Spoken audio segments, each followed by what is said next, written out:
नमस्कार, बहुत स्वागत है आपका टीवी9 भारतवर्ष में। मैं हूं आपके साथ विपिन चौबे और मैं आ चुका हूं भगवान श्री राम की नगरी कहे जाने वाले अवध में मैं मौजूद हूं। और अवध में आने के बाद टीवी9 भारतवर्ष की वो हाईटेक बस भी मेरे साथ है जो इस वक्त पहुंच चुकी है अवध की नगरी यानी मखौड़ा धाम में। और दिल्ली से चलकर ये बस लेकर आए हैं इसलिए ताकि 84 कोसी परिक्रमा का जो मार्ग है वो तय कर सके हम, और पूरी दुनिया में जो भगवान श्री राम को चाहने वाले लोग हैं, उनको मानने वाले लोग हैं, उनको इस परिक्रमा की यात्रा करा सके।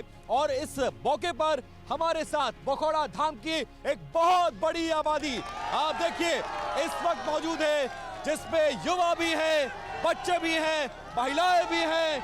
और मौका जब भगवान श्री राम के मंदिर के बनने का हो, उसके उद्घाटन का हो, तो लोगों में जोश कितना ज्यादा है वो भी यहाँ पर देखा जा सकता है। तो अपने कार्यक्रम की हम शुरुआत करेंगे, लेकिन उससे पहले एक छोटी सी रिपोर्ट दिखाते हैं और उसके बाद जनता से होगी बातचीत। 500 सालों का इंतजार खत्म होने वाला है। राम अयोध्या में लौटने वाले हैं। इसी भव्य और दिव्य मंदिर में रामलला विराजमान होने वाले हैं और प्राण प्रतिष्ठा से पहले संपूर्ण भारतवर्ष आस्था के महापर्व को मना रहा है। इस बीच टीवी9 ने शुरू की है श्री राम की पावन धरा अयोध्या की परिक्रमा।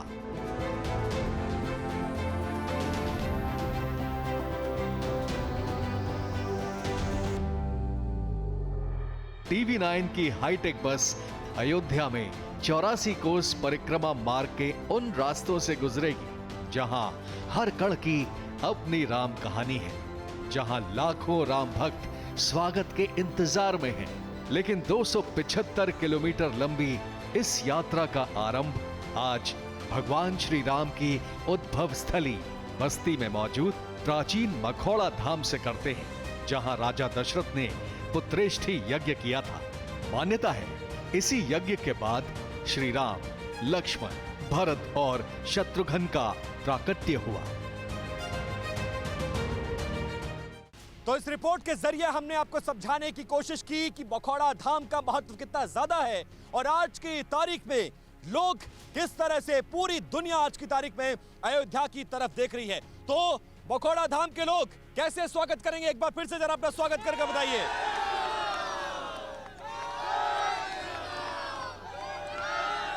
तो ऐसे स्वागत होता है, तो देखिए ऐसे ही स्वागत होता है अवध में जब कोई आता है। और जब बात भगवान श्री राम की हो तो जोश और उत्साह ऐसा ही होता है।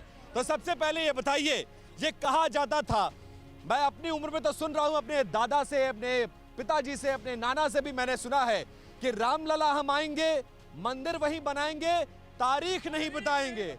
तो अब तो तारीख भी निश्चित हो गई। अब हम तारीख भी बता रहे हैं। 22 जनवरी को रामलला की प्राण प्रतिष्ठा होगी। 550 वर्षों का हिंदुओं का जो इंतजार था वो समाप्त होने की घड़ी आ गई। और हम चाहेंगे कि जब 14 वर्ष बाद भगवान वन से लौट कर आए तो भारत में दीपावली मनाने की प्रथा शुरू हुई। हम चाहेंगे कि इतनी भव्य दीपावली मनाई जाए जो कभी भूतकाल में मनाई न गई हो। हमारे पास ये तय कर चुके हैं कि 22 आइए।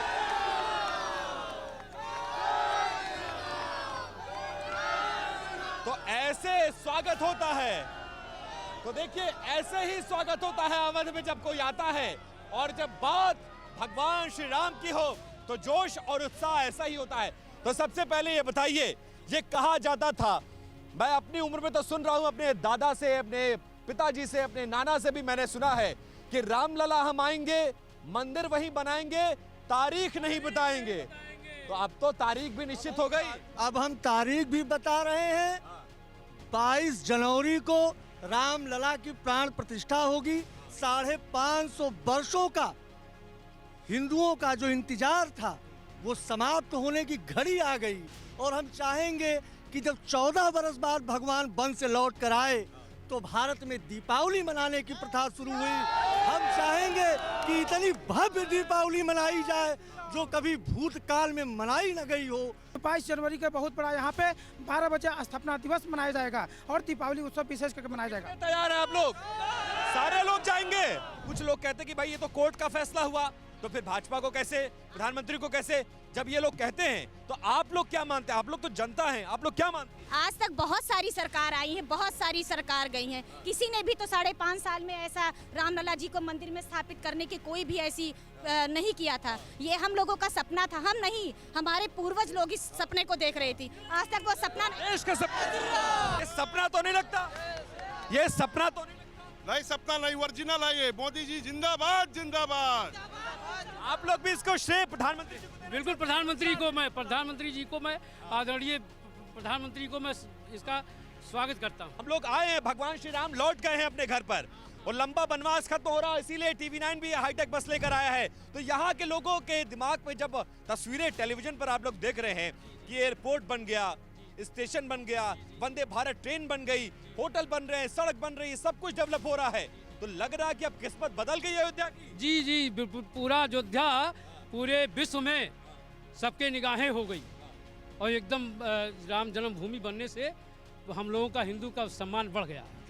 सम्मान बढ़ गया है, ऐसा लग रहा है कि राम मंदिर के बनने से हिंदुओं का सम्मान बढ़ जाएगा। बहुत जबरदस्त सम्मान बढ़ रहा है, पूरे देश पूरे विश्व में बढ़ रहा है। बहुत अच्छा कार्य। डंका बज रहा है, डंका बज रहा है। इसका डंका, ये हिंदुत्व का डंका, हिंदुत्व धर्म का डंका बज रहा है, वो बजेगा इसे। बहुत लोग कह रहे हैं कि इस मंदिर के कार्यक्रम के लिए बहुत सारे लोगों को इनविटेशन भेजा गया है, लेकिन ओवैसी साहब को नहीं भेजा गया, अखिलेश यादव को नहीं भेजा गया। भेजना चाहिए कि नहीं भेजना चाहिए? भेजना चाहिए, एकदम कतई नहीं। किसको? ओवैसी को, अखिलेश यादव को? उनको भी नहीं। कांग्रेस तो कहती था ताला तो हम ही ने खुलवाया था। क्या किया? ताला खुलवाया था ना, उसके बाद तो नहीं कुछ किया, टेंट में ही रहे भाई आज तक। भगवान राम, इनविटेशन सबको देना चाहिए या चुन चुन कर देना? नहीं, धर्म के स्थान पे या धर्म के प्रोग्राम में निमंत्रण तो सबको है, निमंत्रण सबको आना चाहिए। भगवान के घर में आने के लिए किसको निमंत्रण? घर में आने को किसको निमंत्रण? लोगों को मंदिर जाने के लिए कोई निमंत्रण दे? कुछ नहीं। लेकिन ओवैसी साहब कह रहे हैं कि पूरी दुनिया जानती है कि जहां पर भगवान श्री राम का मंदिर बन रहा है वहां पर क्या था, और हमने बहुत कुछ खोया है, इबादत की जगह पर मंदिर बन रहा है। उनकी इस बात से इत्तेफाक रखते हैं क्या? ओवैसी जी क्या इस बात को बताएंगे कि जो है उनका बाबरी मस्जिद बनने से पहले वहाँ पे क्या था? भैया वहां पर बाबरी क्या था? आवाज नहीं आई। क्या था वहां पर? क्या था? क्या था? मंदिर था, क्या था वहां पर? राम मंदिर, सबको मंदिर, राम मंदिर। ऐसी साहब गलत। राम मंदिर था, राम मंदिर। अब बताइए, राम मंदिर था, राम मंदिर बन रहा है, और मोदी और योगी जी जैसे योग देश के भक्त, राम भक्त के द्वारा आज जो भी कोर्ट का फैसला आया है, अगर मोदी और योगी ना चाहते तो संभवतः ये नहीं होता। बता ये सलाह एक बात, हाइपोथेटिकल क्वेश्चन पूछ रहा हूं मैं। अगर फर्ज करिए कि कोर्ट का फैसला आ गया होता और कांग्रेस की सरकार होती या समाजवादी पार्टी की सरकार, तो भी आपको लगता है राम मंदिर ऐसे बनता? ऐसा क्या? और दिव्य न बन पाता, इतना भव्य और दिव्य न बन पाता। हम लोग 1 जनवरी से 15 जनवरी तक हर घर अक्षत अभियान चला रहे हैं, लोगों को जागरूक बना रहे हैं, श्री राम ज्योति जलाएंगे और हर मंदिर में, हर घर में उत्सव मनाया जाएगा। हम लोग एक गीत गाते हैं, श्री रघुवर जी के अवधपुरी में प्राण प्रतिष्ठा होना है, निमंत्रण सब स्वीकार करो, अब सबको अयोध्या चलना है। तो ये बताइए, अच्छा आप लोग भी ये मानते हैं कि सुप्रीम कोर्ट के फैसले के आने के बाद अगर बीजेपी की यानी डबल इंजन वाली सरकार नहीं होती तो क्या जैसा राम मंदिर बन रहा है, जैसे भगवान राम लौट रहे हैं, ऐसा सब कुछ होता? ये कोई उम्मीद ही नहीं था, हमें कोई उम्मीद नहीं है। नहीं था इसमें कुछ भी कि मैं योगी है, मोदी है तो मुमकिन है या योगी है तो मुमकिन जी, वरना दोनों है तो मुमकिन है, नहीं मुमकिन होता है। आप लोग को लगता है कि जो भी कुछ विकास हो रहा है, बखौड़ा धाम का कह लीजिए, अयोध्या कह लीजिए, पंचकोसी परिक्रमा, 84 कोसी परिक्रमा या फिर 14 कोसी परिक्रमा, इसके लिए मौजूदा सरकार को श्रेय मिलना चाहिए क्या? जी बिल्कुल जी। सबसे पहले तो आपकी पूरी टीम को बहुत बहुत धन्यवाद, बहुत शुक्रिया। हम लोग का सौभाग्य है कि आपकी टीम यहाँ पे आई, जिसकी वजह से हमारा मखौड़ा धाम भी हाईलाइट हो गया है। नहीं, मखौड़ा धाम पर जन्म जन्मांतर से हाईलाइट है। और मैं बता देता हूँ, जब 1990 में मुलायम सिंह की पार्टी ने गोली चलवाया था तो हमारे जीजा के भाई भी उसमें शहीद हो गए थे, और उनको 1,50,000 रुपया माननीय श्री अशोक सिंघल जी ने उस समय दिया था। आज उनके परिवार वालों से पूछिए कितना खुशी है उनको कि उनके आंखों से आंसू आ रहे हैं कि राम जन्मभूमि मंदिर बन रहा है, हमारा भाई शहीद हुआ था वहाँ पे, बहुत खुशी है। और समझ लीजिए इसका सारा श्रेय हम लोग भारत देश के यशस्वी प्रधानमंत्री माननीय श्री नरेंद्र मोदी जी और उत्तर प्रदेश के मुख्यमंत्री परम पूज्य योगी आदित्यनाथ महाराज जी को देते हैं। तो मखौड़ा धाम में रहने वाले लोगों के मन में क्या चल रहा है, खासकर तब जब मखौड़ा धाम के मंदिर के ठीक सामने हम लोग खड़े हैं। हम ये कहना कार्यक्रम कर रहे हैं, राम फिर लौटे। बिल्कुल लौटे हैं, बिल्कुल लौटे हैं। मैं माननीय प्रधानमंत्री जी को और मुख्यमंत्री जी को मैं धन्यवाद देता हूं कि जो कि राम को फिर से लेके आए। ठीक, और दूसरी बात, अगर कांग्रेस लेके आती तो ऐसा मंदिर ना बनता। लेकिन आज जब मंदिर बन रहा है तो कुछ लोग हैं जो सवाल उठा रहे हैं कि भाई अखिलेश यादव को न्योता क्यों नहीं मिल रहा है, राहुल गांधी को न्योता क्यों नहीं मिल रहा है। आपको लगता है कि न्योता भेजा जाना चाहिए उनको भी? ये बताइए, भगवान के घर आने में निमंत्रण दिया जाता है? अभी मैं हनुमानगढ़ी से आता हूँ तो क्या हनुमान जी ने उनको निमंत्रण दिया था? मैं तो खुद गया ना, तो उनको खुद आना चाहिए, नहीं आना चाहिए? अब तक क्यों नहीं है मंदिर? आज 3 साल हो गया शिलान्यास के, कितनी बार वो आए? आप बताइए। हमारे मुख्यमंत्री जी जब से हुए हैं कम से कम 50 चक्कर अयोध्या में आ चुके हैं। अखिलेश जी पूर्व मुख्यमंत्री, क्या उनको आना नहीं चाहिए? लेकिन ये बताइए, ये तो आध्यात्मिक मुद्दा है ना, इसमें राजनीति क्यों होना चाहिए? नहीं मतलब है, अगर राजनीति कहाँ है? मेरी एक बात, भगवान राम अलग है, राजनीति सही सही। अगर सनातन धर्म को इस विश्व की ऊंचाइयों पर अगर कोई ले गया है तो सिर्फ मोदी और हमारे योगी। सही कह रहे हैं भैया, सही कह रहे हैं, ये सही कह रहे हैं। आप लोग सहमत हैं इस बात से? सही कह रहे हैं, बिल्कुल सही, बिल्कुल सही, सही कह रहे हैं ये बात। दादा ये सही कह रहे हैं। सनातन धर्म को उसका परचम दुनिया में लहराने का ये कह रहे हैं कि मोदी जी आप ईमानदारी से कहिए, बिना किसी पार्टी वाली बात, एकदम हमारे और आपके बीच की बात रहेगी। मोदी और योगी ये दोनों हमारे लिए बहुत अच्छे हैं। कहाँ हैं अच्छे? कहाँ दे दिया ईसा? अब जो दे रहे हैं सबको दे रहे हैं, वो सबको बराबर से मिल रहा है, कोई हिंदू मुसलमान नहीं? नहीं, कोई नहीं। आज तक कोई सरकार ऐसा तो किया। मंदिर के रास्ते में राजनीति कहाँ है ये बताइए। अरे ठीक है, सुप्रीम कोर्ट ने फैसला दिया, सरकार में थे, मंदिर बनवा दिए, तो कौन सी बड़ी बात? सब झूठा उड़ा रहे हैं। हाँ, राम मंदिर बन जाए किसको नहीं अच्छा है? हिंदू अगर होगा तो उसको किसको नहीं अच्छा है? हाँ, अच्छा लग रहा है आप लोग को? कोई ऐसा भी है जिसको अच्छा नहीं लग रहा है? बढ़िया लग रहा है। यही अखिलेश ने 2013 में इसी 84 कोसी परिक्रमा को यहीं पे रोका था, और ऐसा हो गया था जैसे राम जन्मभूमि पे परिंदा पर नहीं मार सकता था, उसी तरीके से मखौड़ा था। हमारे मुन्ना सिंह जी हैं, ये साक्ष्य गवाही है। हम लोग चोरी छुपे यहाँ आए और पुलिस की लाठियों के शिकार भी हुए। हम लोग यहाँ जाके करना चाहते थे। जेल राम का नाम अगर ले लो इस मखौड़ा पे तो जेल हो जाती थी। किस सन की बात? ये 2013 की। तो 2013 में मुख्यमंत्री कौन था? अखिलेश यादव थे। तो 84 कोसी परिक्रमा नहीं चलने दिए, नहीं चलने दिए, और निकालने दिए, नहीं निकालने। उसका जीता जागता मैं प्रमाण हूँ।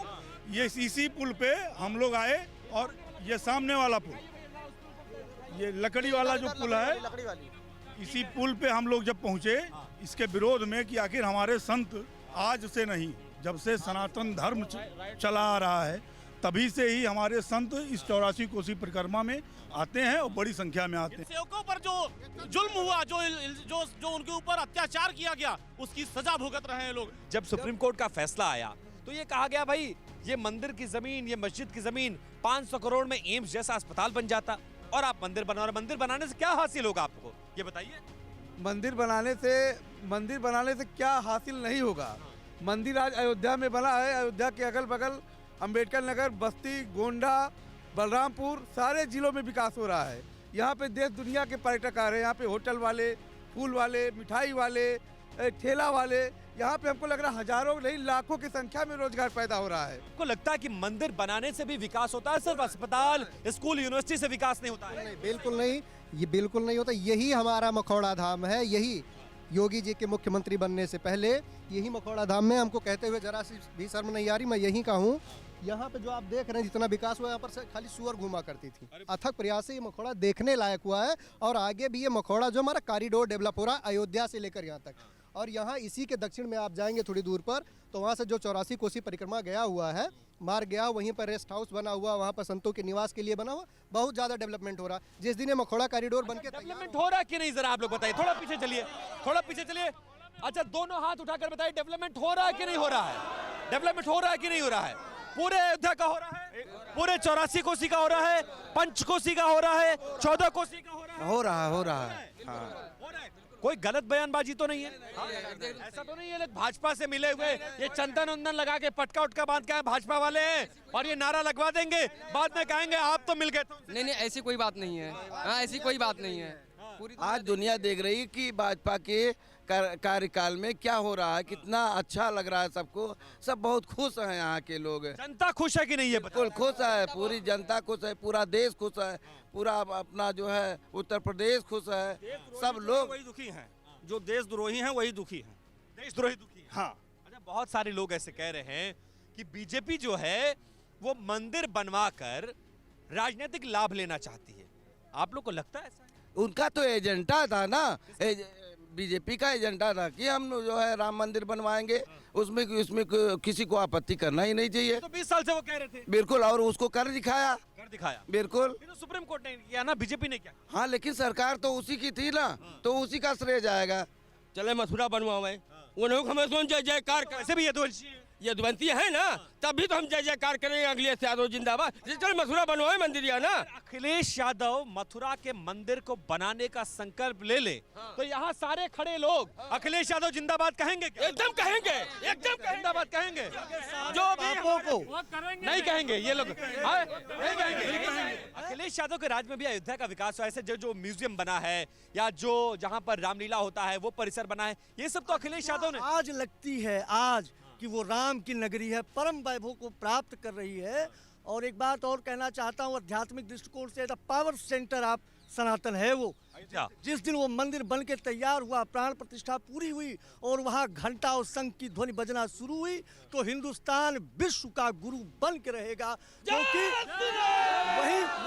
वहीं से सारी ऊर्जा निकलती है।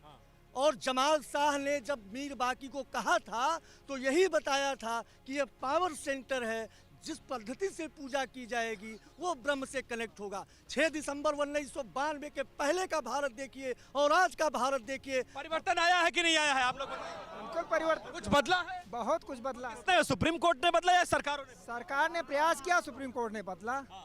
सुप्रीम कोर्ट के आदेश के बाद सरकार ने प्रयास किया तभी बदला है, सरकार के प्रयास से ही बदला है। आप लोग इसके लिए प्रधानमंत्री नरेंद्र मोदी को और योगी आदित्यनाथ को श्रेय देते हैं या आपको लगता है कि सरकार सुप्रीम कोर्ट का फैसला था उसका इम्प्लीमेंटेशन कराया?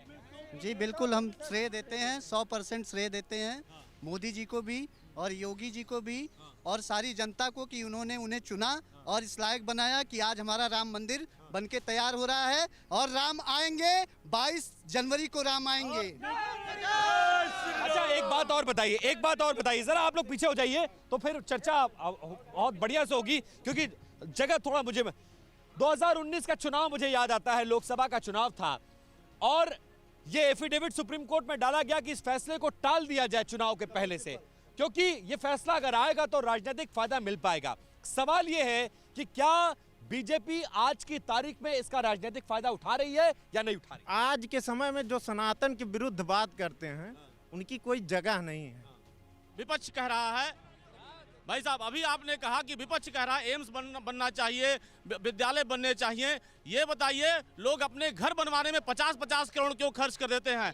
आज हमारे रामलला का घर बन रहा है, उसमें इतनी आपत्ति लोगों को क्यों हो रही है? रामलला का आज हमारे इतना भविष्य, आज हम लोग जिस 550 साल से प्रतीक्षा कर रहे थे, आज वो समय आया है, फिर इतनी इन लोगों को समस्या क्यों है? क्योंकि ये लोग सनातन के विरोधी हैं। ये बताइए अब क्या होना चाहिए अयोध्या में? 22 तारीख को उद्घाटन होने जा रहा है, मखौड़ा वाले कितनी बड़ी तैयारी करके बैठे, जरा ये बताइए। पूरी दीपावली के साथ।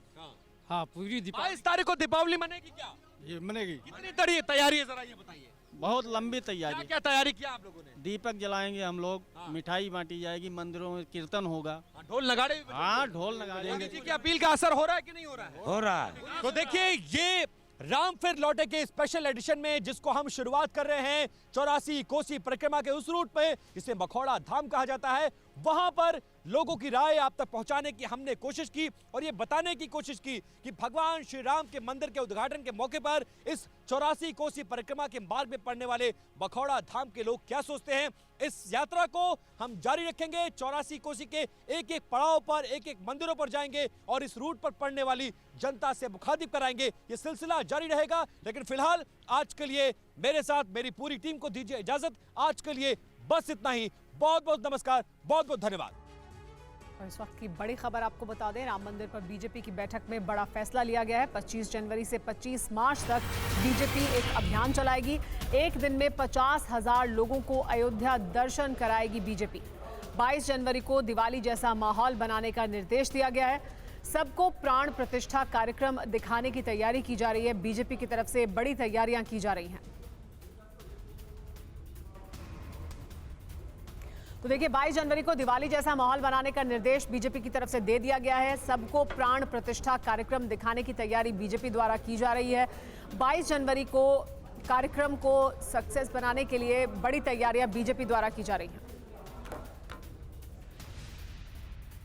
तो इसको लेकर कुछ महत्वपूर्ण जानकारी और आपके साथ साझा कर देते हैं। राम मंदिर के लिए बीजेपी का जो मेगा प्लान है वो आखिरकार है क्या, ये आपके सामने जानकारी के तौर पर हम रख रहे हैं। बता दें आपको, 25 जनवरी से 25 मार्च तक बीजेपी का ये अभियान चलने वाला है। इस दौरान बता दें आपको कि देश भर के लोगों को अयोध्या दर्शन कराने का जो पूरा अभियान है उसके तहत बीजेपी काम करेगी। एक दिन में इसमें करीब 50,000 लोगों को दर्शन कराएगी बीजेपी, ये जानकारी भी हमें मिल रही है। इसके अलावा आपको बता देते हैं ये भी कि 50,000 लोगों के रुकने की व्यवस्था भी बीजेपी की ओर से कराई जाएगी। साथ ही साथ आपको बता दें 430 शहरों से रोज 35 विशेष ट्रेनें भी इसके लिए चलाई जाएंगी। इसके अलावा लोकसभा विधानसभा लेवल पर संयोजक की नियुक्ति की जाएगी जो कि ये तमाम व्यवस्थाओं को देखेंगे और इसको मॉनिटर करेंगे। तो ये महत्वपूर्ण जानकारी, बीजेपी नेता अयोध्या भेजने में सिर्फ सहयोग और व्यवस्था करेंगे, ये भी हमें इंफॉर्मेशन मिल रही है। अयोध्या जाने वाले लोग बीजेपी के झंडे का इस्तेमाल नहीं करेंगे, ये भी साफ कर दिया गया, यानी किसी भी तरीके से प्रचार प्रसार नहीं किया जाएगा। 22 जनवरी को दिवाली जैसा माहौल बनाने के निर्देश भी दे दिए गए हैं। सभी लोगों को प्राण प्रतिष्ठा कार्यक्रम दिखाने का निर्देश यहां पर दिया गया। ज्यादा जानकारी के साथ आमोद राय हमारे सहयोगी जुड़ गए। आमोद, और क्या कुछ जानकारी इस पूरे अभियान को लेकर आपके पास? बिल्कुल बिल्कुल, देखिए प्रतिमा, इसमें सबसे जो अहम जानकारी है वो ये है कि बीजेपी जैसा किसी ज़माने में रामशिला पूजन के तरह का माहौल बनाया गया था, वैसा ही माहौल इस बार भी निर्मित करना चाहती है, निर्माण करना चाहती है। और इसके लिए बीजेपी जब बजाबता जो 22 तारीख को वहाँ प्राण प्रतिष्ठा होगा, उससे 7 दिन पहले से देश के तमाम मंदिरों को सफाई कार्यक्रम कराया जाएगा, साफ सुथरा कराया जाएगा और वहाँ पे स्वच्छता अभियान चलाया जाएगा। उसमें बीजेपी के नेता और कार्यकर्ता शामिल होंगे। 22 तारीख को जिस दिन प्रधानमंत्री उसकी प्राण प्रतिष्ठा करेंगे, उस दिन शाम में पूरे देश भर में राम दीप जलाने की घोषणा किया है बीजेपी ने। और उसके लिए बीजेपी कार्यकर्ता बजाबता लोगों के घर जा जाकर इसके लिए अपना मैसेज देंगे और उनसे कराने की अपील करेंगे। और साथ ही ये भी कहा गया है कि प्रत्येक परिवार में कम से कम 5 दीप जले, ऐसी व्यवस्था की जानी चाहिए। इसके साथ ही मैं आपको बताऊं कि जो प्राण प्रतिष्ठा के बाद 25 जनवरी से लेकर 25 मार्च तक जितनी भी ट्रेनें आएंगी, ऐसी उम्मीद की जा रही है कि लगभग हर दिन 45 से 50,000 लोग वहां आएंगे। उनको ठहरने का प्रबंध, उनको किसी तरह की दिक्कत ना हो, इन तमाम कामों में बीजेपी के जो लोकल यूनिट के लोग हैं, उत्तर प्रदेश और बिहार और मध्य प्रदेश के जो इर्द गिर्द के राज्य के लोग हैं, उनको जिम्मा दिया जा रहा है और वो लोग इसमें पूरा अपना जी जान लगाएंगे। इसके साथ ही मैं आपको बताऊं कि बीजेपी की बैठक में क्या फैसला लिया गया है, बता रहे थे आमोद। इस बीच अयोध्या को लेकर सीएम योगी आदित्यनाथ का बड़ा फैसला सामने आया है। श्रद्धालुओं की सुविधाओं के लिए नए निर्देश दिए गए हैं। माता शबरी के नाम पर अयोध्या में भोजनालय खुलेगा। रैन बसेरे का नाम निषाद राज अतिथि गृह रखा जाएगा। मकर संक्रांति के बाद से शुरू होगी राम कथा सरिता।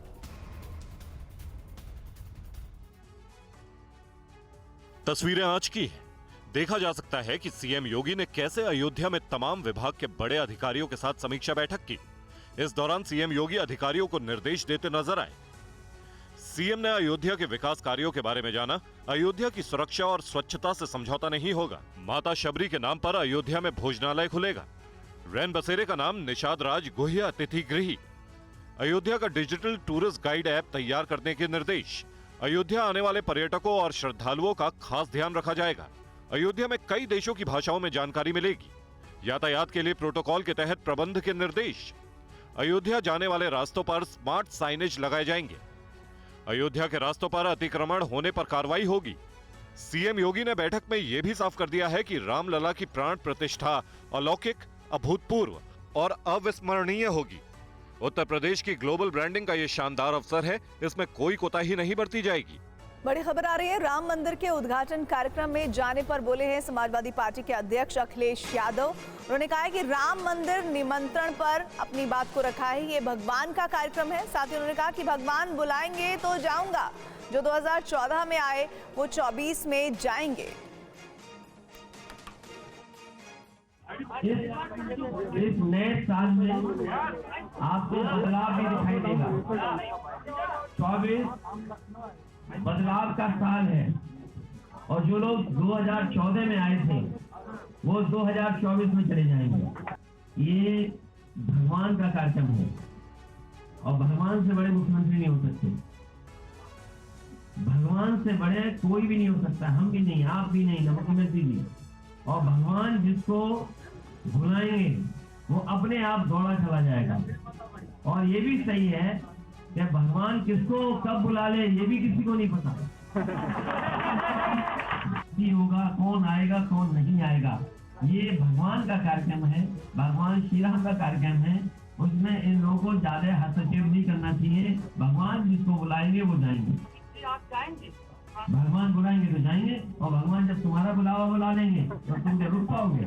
समाजवादी पार्टी के महासचिव स्वामी प्रसाद मौर्य का बीजेपी पर हमला। राम मंदिर का राजनीतिकीकरण कर रही है बीजेपी, ये कहा उन्होंने। प्राण प्रतिष्ठा में जाने को लेकर बोले स्वामी प्रसाद मौर्य। राम मंदिर की प्राण प्रतिष्ठा होने वाली है 22 जनवरी को। सभी लोगों को न्योता भेजा गया है, सभी पार्टी के अध्यक्षों को। आप लोगों का क्या स्टैंड है? आप लोग पहुंचेंगे, अखिलेश जी जाएंगे, आप लोग जाएंगे क्या? अब चूंकि भारतीय जनता पार्टी ने पूरे मामले का राजनीतिकरण कर दिया। भगवान राम का आज से नहीं हजारों साल से वहाँ पर पूजन का कार्यक्रम होता रहा। करोड़ों आराध्य श्रद्धालु जिनकी भावनाएं जुड़ी हैं बेरोक टोक प्रतिवर्ष आते थे, लेकिन भारतीय जनता पार्टी ने इस बार सबको रोक दिया। अब भारतीय जनता पार्टी के इशारे पर ट्रस्ट के लोग सूची तय कर रहे हैं कौन आएगा। तो जब भारतीय जनता पार्टी के इशारे पर ही सूची बन रही है तो कौन जाएगा कौन नहीं जाएगा ये तो ट्रस्ट के लोग तय कर रहे हैं।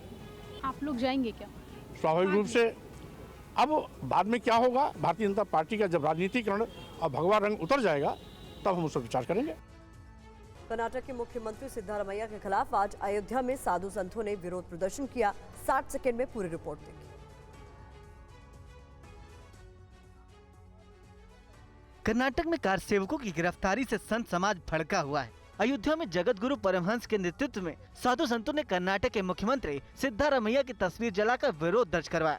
इतने दिनों के बाद जब मर्यादा पुरुषोत्तम भगवान श्री राम लला का भव्य मंदिर के उद्घाटन की तैयारियां चल रही है, इस अवसर पर कांग्रेस पार्टी जो है कर्नाटक में 300 कार सेवकों की लिस्ट बनाई है और बुजुर्ग लोगों को 2-3 लोगों को गिरफ्तार किया है। आज हमने जो है तो कर्नाटक के मुख्यमंत्री सिद्धारमैया का हमने यहाँ पुतला दान किया है और मैं मांग करता हूँ, अयोध्या से मैं जगत गुरु परमहंस आचार्य मांग करता हूँ कि कर्नाटक में तत्काल राष्ट्रपति शासन लगाया जाए, सिद्धारमैया को हटाया जाए, नहीं करोड़ों की संख्या में हम साधु संत राम भक्त कर्नाटक कुछ करेंगे। जगत गुरु परमहंस आचार्य के बयानों से साफ है कि ये मुद्दा अभी थमने वाला नहीं है। संत समाज की नाराजगी की वजह सिद्धारमैया सरकार का फैसला है, जिसमें 31 दिसंबर बाद मंदिर आंदोलन से दर्ज केस में गिरफ्तारी की गई है। हालांकि सीएम सिद्धारमैया ने दलील दी है कि ये कार्रवाई उन लोगों के खिलाफ की गई है जिन्होंने आंदोलन के नाम पर हिंसा फैलाई। और एआईएमआईएम के चीफ असदुद्दीन ओवैसी के बयान पर बीजेपी नेता राम कदम ने दिया है जवाब। बीजेपी नेता राम कदम ने ओवैसी पर हमला बोला, कहा धर्म विशेष को गुमराह करने वाला ये बयान है, हम सबका डीएनए एक है। ओवैसी का बयान मूर्खतापूर्ण है, ये कहा है राम कदम ने, क्योंकि मजहब नहीं सिखाता आपस में बैर रखना। ओवैसी का यह बयान पूर्णतः मूर्खतापूर्ण है और अपने दल की दुकान चलाने के लिए एक विशेष धर्म समुदाय को गुमराह करने वाला बयान है। क्या चाहते हो, हम हिंदू हो या मुसलमान हो, हमारा सबका डीएनए आरएनए 1500 साल के पूर्व यदि देखा जाए तो एक ही है। हम सब एक हैं। मजहब नहीं सिखाता आपस में बैर रखना। AIMIM चीफ असदुद्दीन ओवैसी अपने बयानों के बाद घिरते नजर आ रहे हैं। बीजेपी ने ओवैसी के बयान के बाद हमला बोलते हुए कहा है कि ओवैसी राम मंदिर की प्राण प्रतिष्ठा को धार्मिक रंग देने की कोशिश कर रहे हैं। नौजवानों, क्या तुम्हारे दिलों में, हमारे दिलों में तकलीफ नहीं होती कि जिस जगह पर हमने 500 साल हय्या अल सलाह और हय्या अल फलाह की सदाएं दी, जहां पर हमने बैठकर कुरान करीम का जिक्र किया, जहां पर हमने बैठकर सलात और सलाम के नजराने पेश किए, आज वो जगह हमारे हाथ में नहीं है। नौजवानों, क्या तुमको नहीं दिख रहा कि अभी ऐसे 3-4 मसाजिद हैं जिसमें दिल्ली की सुनहरी वाली मस्जिद की है। असदुद्दीन ओवैसी का ये बयान दिल्ली की सुनहरी मस्जिद को लेकर है। दिल्ली में NDMC की तरफ से सुनहरी मस्जिद को लेकर लोगों से राय पूछी गई। ट्रैफिक और लोगों को हो रही परेशानी की वजह से सुनहरी मस्जिद को दूसरी जगह शिफ्ट करने पर रायशुमारी की जा रही है। ओवैसी हमलावर है तो बीजेपी ने भी पलटवार में देर नहीं लगाई। अमित मालविया ने एक्स पर लिखा कि ओवैसी राम मंदिर को सांप्रदायिक रंग दे रहे हैं। ओवैसी के बयान पर उद्धव ठाकरे की पार्टी की तरफ से भी जोरदार विरोध किया गया। मुझे नहीं लगता है ये जो उनके मन में जो डर है, लोगों के मन में जो डर पैदा हो रहा है या किया जा रहा है, वो एक राजनीति है। राम मंदिर पर बीजेपी की बैठक में जेपी नड्डा ने दिया है नया नारा। अब की बार 400 पार, तीसरी बार मोदी सरकार का नारा दिया गया। बीजेपी पदाधिकारियों की बैठक में जेपी नड्डा ने लगाया ये नारा।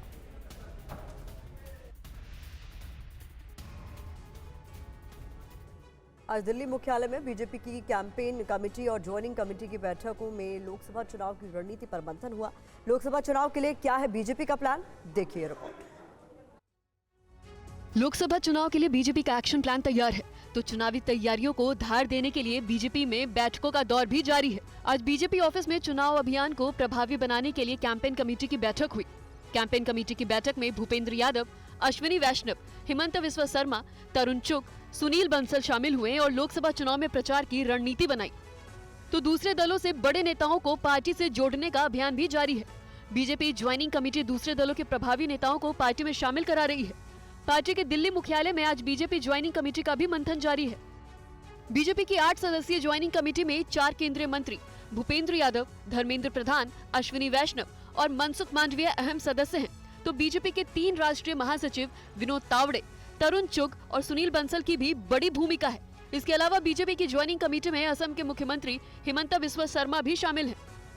ज्वाइनिंग कमेटी के तहत हर राज्य में सब कमेटी बनाई जाएगी ताकि राज्य स्तर पर बीजेपी में ज्यादा से ज्यादा जनाधार वाले नेताओं को पार्टी से जोड़ा जा सके। और बीजेपी की रणनीति से जुड़ी एक अहम खबर सामने आ रही है। बीजेपी की बैठक में नए वोटर्स पर भी विशेष चर्चा हुई है। युवा वोटर्स के लिए बीजेपी ने दिया है नारा, if you are 18 why are you waiting, come for voting.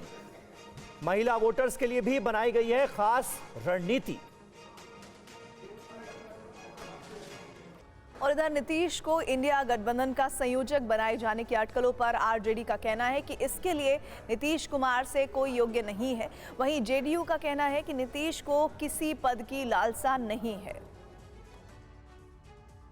संयोजक बने बिल्कुल क्यों नहीं चाहेंगे, और आज पहली बार ये कह रहे हैं, हम लगातार ये बात कह रहे हैं। हमारी पार्टी का हमारे राष्ट्रीय अध्यक्ष, हमारे डिप्टी सीएम तेजस्वी जी, हम सब ये कहते रहे कि आज की डेट में इनसे ज्यादा अनुभवी व्यक्ति पूरे हिंदुस्तान में नहीं है, और इसमें कंसिस्टेंट हमारा ये पोजीशन रहा, कुछ बदलाव नहीं हुआ। और माननीय नीतीश कुमार जी किसी पद के उम्मीदवार नहीं हैं, आकांक्षी नहीं हैं, हाँ सूत्रधार जरूर हैं। जो इंडिया गठबंधन ने पटना से आकार रूप लिया, उसकी गूंज दिल्ली तक दिखाई पड़ी। जो राजनीतिक चुनौतियां हैं कि अधिकतम सीटों पर मुकाबला सीधा हो, वोटों का बंटवारा नहीं हो, यह हमारा उद्देश्य है। और इस उद्देश्य को पूरा करने में जो इंडिया गठबंधन के घटक दल हैं, वो अब सामूहिक रूप से इन बातों पर अपना नजरिया रखेंगे। और इस बीच जातीय जनगणना पर सुप्रीम कोर्ट ने बड़ा निर्देश दिया है। इस वक्त की बड़ी खबर, बिहार सरकार को जातीय जनगणना का डेटा जारी करने का निर्देश दिया गया। लोगों को जातीय जनगणना के आंकड़े नहीं मिल रहे हैं, कहा है सुप्रीम कोर्ट ने। 29 जनवरी को मामले की अगली सुनवाई होगी। इस पर और ज्यादा जानकारी के लिए हमारे साथ पीयूष जुड़ गए हैं। पीयूष, ये बड़ा कदम है जो कहा गया है कि अब आप डेटा ये जारी करें, लोगों को पता लगे कि क्या डेटा है जिसके आधार पर जातीय जनगणना की गई थी। बिल्कुल, देखिए सुप्रीम कोर्ट ने सीधे तौर पर कहा है कि डेटा को जो है प्रकाशित किया जाना चाहिए, डेटा लोगों को उपलब्ध कराया जाना चाहिए और डेटा का जो विवरण है वो लोगों तक पहुंचना चाहिए। इस पर लगातार सुप्रीम कोर्ट से मांग की जा रही थी कि जातिगत सर्वे पर रोक लगा दी जाए और जब सुप्रीम कोर्ट ने रोक नहीं लगाई तब विवरण की मांग उठने लगी और उसमें एक आवेदन दाखिल हुआ और आज उसी पर सुप्रीम कोर्ट ने सुनवाई करते हुए ये कहा कि इस मामले में जो ब्रेकअप डेटा है उसको सार्वजनिक किया जाना चाहिए, लोगों तक उसे पहुंचना चाहिए। और इसके साथ ही सुप्रीम कोर्ट ने इस मामले की सुनवाई की अगली तारीख जो है 29 जनवरी तय कर दी है। इस मामले में अहम बात यह कि आज केंद्र सरकार ने भी ये स्पष्ट कर दिया कि ये जनगणना नहीं है, ये महज एक सर्वे है, क्योंकि जो जनगणना होती है वो केंद्र सरकार की ओर से कराई जाती है। इसी के बाद सुप्रीम कोर्ट का ये ऑब्जर्वेशन आया। जी, बहुत शुक्रिया पीयूष इस तमाम जानकारी के। और आपको बता दें, इस बीच जम्मू कश्मीर पर अमित शाह की अध्यक्षता में बैठक को लेकर खबर मिल रही है। कंप्लीट एरिया डोमिनेशन पर चर्चा, सूत्रों के हवाले से ये बड़ी खबर। सेना, सीआरपीएफ, पुलिस में तालमेल पर भी इस बैठक पे चर्चा। बैठक में LG Manoj Sinha, army chief मौजूद रहे। जल्द ही जम्मू कश्मीर जा सकते हैं अमित शाह। एनएसए अजीत डोभाल, खुफिया एजेंसियों के चीफ भी इस बैठक में मौजूद रहे।